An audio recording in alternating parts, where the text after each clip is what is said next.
Hi everyone, today I'd like to talk about colorization. Colorization is a really handy tool. You might be wanting to use it on old family photos or just cool photos like this, Che Guevara. And what it is essentially is using techniques no more difficult than coloring in. You can turn a picture like this into something like this. You can end up making them look really nice. It's just a cool thing to be able to do. So for today, we're going to be looking at this picture of an American soldier with a kangaroo. Looks very nice. And the reason I chose this one is it doesn't suffer from the problem that a lot of older pictures do, where you get areas that are really overexposed or really underexposed. And it also gives us an opportunity to look at the simple techniques that will get you a good-looking colorization. I will include a link to the picture that I'm using in the description, so you can go and do a color along if you want. For the first part of this, I'm just going to be talking about the very, very basics that you'll need to know to be able to get started on this. And then for the second part, there'll be a time lapse of me doing this with narration over the top to explain what I'm doing. So an important point to start off with is to talk about how to organize your layers so that you get the best out of the picture. While it is technically possible to do this whole thing on just one layer, I really do not recommend that. What will end up happening is, as you get further and further into the picture, as soon as you become dissatisfied with the way you've colored something in, say you've done the guy's hair a different color to the one that you want, and you go to change that, you end up not being able to use any of the sliders up here in adjustments to make the easy change, and it's just way more simple to have every different color on a different layer. Keep it nice and structured, and it means that you can go back and very easily just make small adjustments to the way that the picture looks without messing up the whole picture. You can create a layer just by hitting this little icon in the bottom right, and then a folder by doing that. You can just drag and drop things in and out like that. Something that's going to be important in making these small adjustments is if you press Alt and then left click on the little eye here, you isolate that layer so you're only seeing what you draw on there. And that's going to be useful for just tidying it up, making sure you've covered all that area, because it's very common that you'll leave gaps when you're coloring it in. So you can go back on that layer, isolate it, and just target those individual pieces. While we're down here in the bottom right, it's worth having a look at this layer type here. This overlay layer setting is going to be the cornerstone really of colorization. It'll be set to normal by default, which is just like drawing over a picture with a Sharpie. As you can see, just creates this block color. The difference between this and overlay, which is the one we'll be using for everything in this colorization, is that it's almost like you've put a piece of glass in front of the picture, and now we're drawing on the glass, and you'll see what happens here is we see that the color has become transparent, and we can see through to the original picture, and this preserves the light and dark areas and all the textures that we want from the original picture, while letting us change the color, which is what we're here to do. So next, let's go to this color picker up here in the top right. We've got the whole color range here, and we're going to be using this to obviously choose the color that we want to paint everything in. An important point to note up here just is that you want to be selecting your color from this middle part. You don't want to go higher, that'll just make everything lighter than it seems. You don't want to go lower, because that will make everything darker than it seems. To most faithfully colorize it in without actually changing the picture, you want to be going here. This will not change the brightness of the original picture at all. It will just change the color. That's what we want. So try, it's a little hard to tell a lot of times, but just try to keep it in this middle area so we're not changing the picture, we're just changing the color. Over here to the left of the color picker, you'll notice this little paint box. And if we click on here, you'll see this color dynamic setting. Now, this color dynamic setting is really useful for coloring things like grass or leaves, things that have not a uniform color.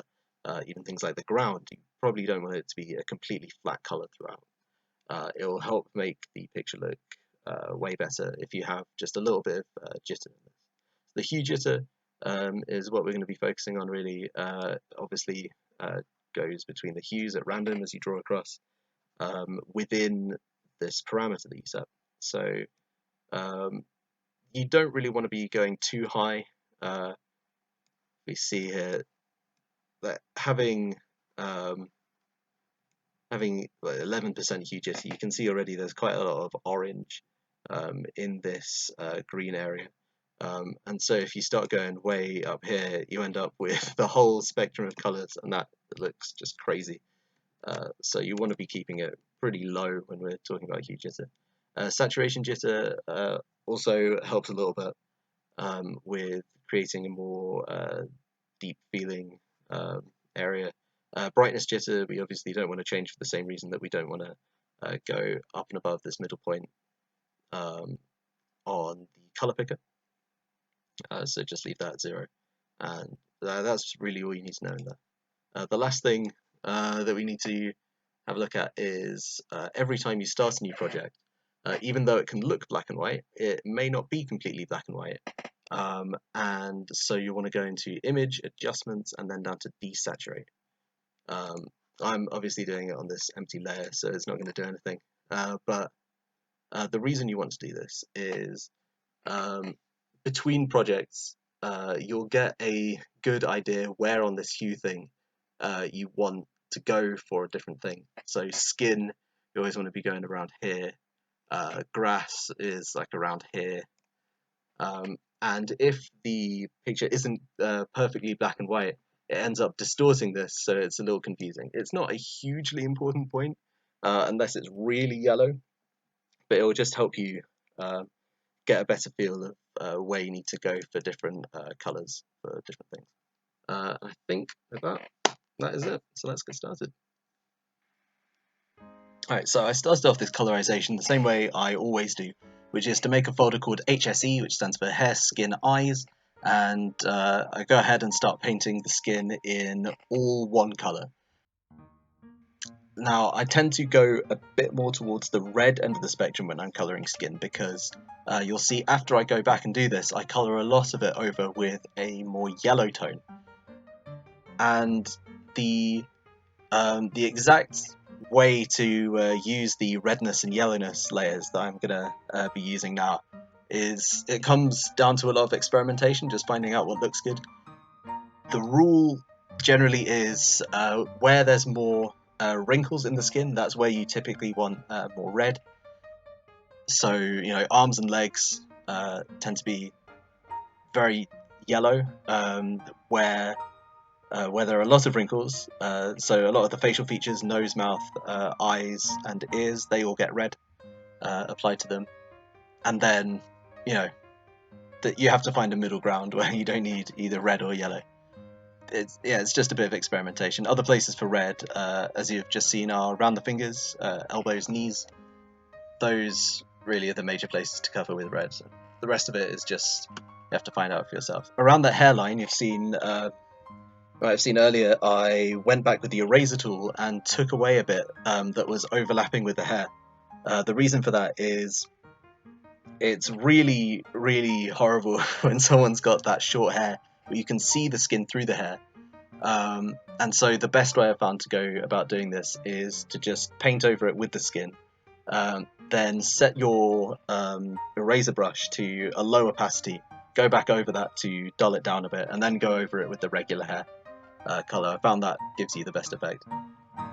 So right now I'm doing the towel. Now the towel looks bright white, but it's very rare that you'll find something that is, you know, completely brilliant white. And so what I did is I went over it with a very, very, very pale yellow, just to make it look a bit more authentic.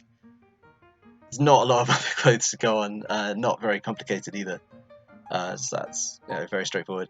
What I'm doing now is the ground, and what you'll see is in the top right, I'm painting over area where there's grass with the same colour ground that I'm painting over where it's just mud. The reason I'm doing that is because it can be a huge pain to go into an area like there is in the top right there, and pick out all the tiny pieces that are just dirt and no grass. A much simpler workaround I found is to paint over all of it in dirt and then go back on a different layer, which you'll see me do in a second, and then paint over it in the grass color. Right now I'm just clearing up the holes. Remember, Alt left click to isolate that layer. You can fill in those gaps. And what you have to keep in mind when going back over with the grass is you have to bump the hue further away from the color you did for the ground. So the orange color of the dirt would be pulling the hue of the grass more towards orange. So you need to bump the color of the grass more towards blue to counteract that. Just going through the background again with color jitter on. I turned that on for the ground as well, and it just makes it look a bit nicer. Going on with the grass in the background. I decided I wasn't happy with that background stuff. Normally, the further away it is, the more dull it is. So I went back and put over a just a duller, less saturated tone of green for the background. And with that, it's basically just tidying things up now, going through with the sliders, adjusting the hue and saturation where I thought it might be needed, making the grass overall a bit more orange, and then over the top, you'll see in a second, I put an adjustment layer. If you go to layers, adjustment layer, I put a vibrance one down because I always find that my images could do with just a brightness bump all around. And that's basically it. So there's your finished picture. I hope you enjoyed this tutorial, and goodbye.